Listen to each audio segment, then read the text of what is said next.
Hello, I'm Aaron from Heaven's Basement, and this is Sid Glover, and we are here for the Kerrang podcast. Hello and welcome to the Kerrang podcast. Here I am with sort of 50% of Heaven's Basement. You're in this week's Kerrang. You're standing next to a massive tank. Can you tell us a little bit about the photo shoot? That's just kind of where we like to hang out in our spare time. We've just loads of guns and tanks and stuff. Yeah. No, not really. But like, it was freezing that day. All I remember was it was freezing, and it was run by this. There was this guy that just had this arsenal of just thousands of every kind of gun, rocket launcher, anything you've ever seen for like the last 70 years, with tattoos all over his face. And he's changed his what's his name? His legal name's like something Tank Commander Crazy something. Right. He's like a full-on dude. Cool. Whereabouts is this? If people want to. It was up near Northampton area. Yeah. Yeah. What's it like being next to a tank? Are they quite imposing?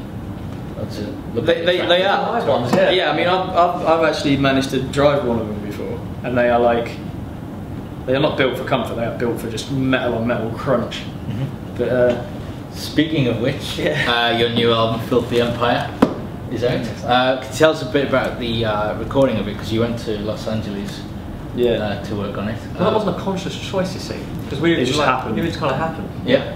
We actually went over to sort of meet producers and see who we wanted to work with, see like if there was any particular vibe with anyone. Yeah. You know, just get out there. And we met a guy called John Feldman, who's singer for Goldfinger, and it was weird because he's from obviously a much different musical background than we are. He's like more from the pop punk thing, and we're from like British rock and roll. So it was this huge kind of meeting of worlds. It was like this real electric kind of friction, I suppose I would say, because he, as a guy, he is as passionate as we are. Yeah. Do you know what I mean? So it can be this. He's a frontman in a pop punk band. Do you know what I mean? So, and then you get a bunch of four like Larry English geezers go over. It was epic because we would just fight and smash things together, and we then pick up what happened, and that would be the song. And it made this really creative vibe, and like the energy was great, and it was like that the album was done in like 8 days, right? Like tracked in like 8 days because he was so passionate about it.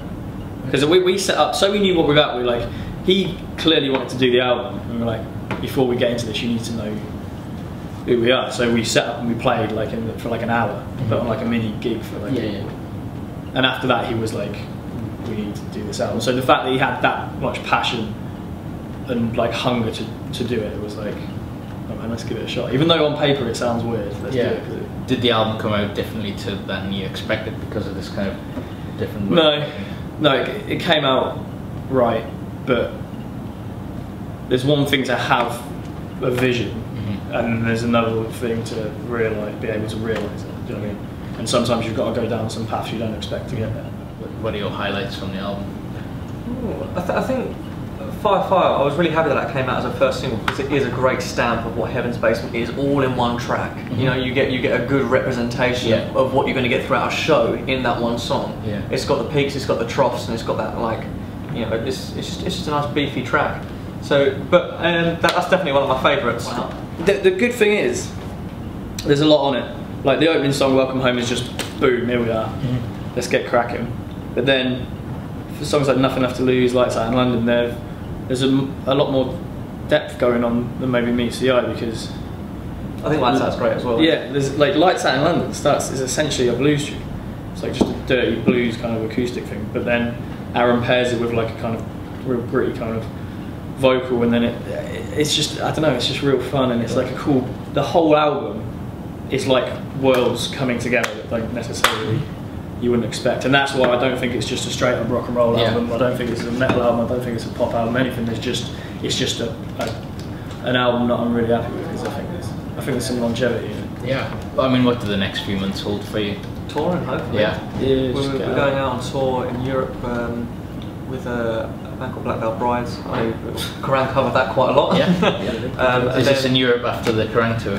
It's in April. We've got a headline Can I just say that took me ages to discreetly slide it back? I know, that shit was like, it's that Family Guy thing where it's just slowly like grandma's foot coming in. But so April. so we're about to go out on a UK headline tour. Yeah. And then a couple of shows in March and Monty. Then we're going back to Canada. The whole goal the next year will be constantly on the road. Excellent. Well, Filthy Empire, Heaven's Basement. We look forward to seeing the tour. Best of luck with the album, and yeah, one day you might see your own bed in the future. But you know, the busier you are, the better it is. Yeah, definitely. I haven't actually seen my bed. I don't even think I have a bed anymore. Actually. There you go. Busiest people in rock. Yeah. If having no bed is anything to go by.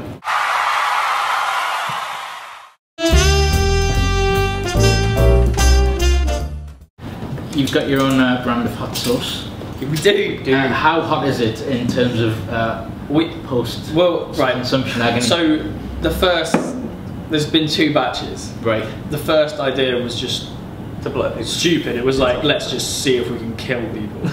How many casualties? No, it was brutal. It made grown men cry. Like, Right. It was hardcore. It was brilliant. It tasted really good. But then we made this other version, which is actually that's really nice. Right. Yeah. Because like I had to like carry it around in a holster in case I go.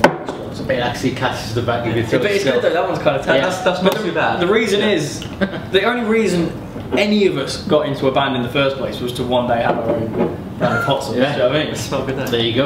Love that. Go. It's Great. Go, Yeah. go, I mean, buy it. you can actually get. You can get it from us now. Right. We managed to. From your website. We managed to. This is our own one. You can't. No one can copy it. Well, how do you go It's the about coolest thing in the making world. We We can't tell you. It's just it's secret. Yeah. it? Generally, No, do you it's just say there's a everyone guy hot called- but sweet, or No. There's a guy. Pride? No. He was a reviewer. All right. There's a guy that kind of makes things, and we kind of went to him. We essentially tried to at first we tried to steal his, and then it's got such sensitive nose that you could tell. Really? Yeah. Wow. But so what he did was like, I really like the band. I'll make you your own. It's amazing. Yeah. He's very passionate about chilies. Yeah. We met him at the Camden Barfly a few weeks back. 'Cause he was blowing people's heads off. Yeah, we did like this show at Barfly, and we kind of was like more of a Christmas party sort of thing. Yeah. So we just hired the whole thing and just filled it with like Satan's grotto stuff, and he had this chili stand, but he had like 7 just different heats. It was like a test if you could get to the end. Was it like the Simpsons or the chili cook-off, and so hallucinating exactly. it was so hot? Yeah, the thing is you could tell the people that tried it because they were going nowhere near. Right. So there you go. Hot sauce. Look forward to trying that on. What would you recommend? I try. It goes on anything. Pizza's pretty good. It works with sausage rolls. It does. There you go. Actually works with sausage rolls. I think I'm going to hit Greg's straight away. And yeah. I think it works for most things. Probably not ice cream, but other than that, I think it's golden. Tell you what, I'm going to try everything. Yeah. Cereal, coffee. And tell us what you think. There you go. Let's be fair, because if you like hot sauce, if you're a hot sauce person, it's not about what you're eating it with. You are eating food purely as a vehicle to get hot sauce in your body. So cool. Yeah. Or you could just have a shot of hot sauce. we ate it with chicken. We actually ate the first hardcore thing. Like we smothered chicken wings in it, and it was dreadful. Hallucinate. It was like hardcore. It was like took us to a different level. Kind of the first batch. Yeah, I'm not sure, but either way, if you have enough of it, Gonna you give it a trip. go. Well, we had to go Balls, to man. we had to go to a water ceremony afterwards, and all of us had red lips, like massive red lips, where it reacted with our skin. Right. And each of us had like lost feeling in our hands. It was and like legs. doing laughing gas or something. It was like I went deaf at one point. I was like, I could see through time.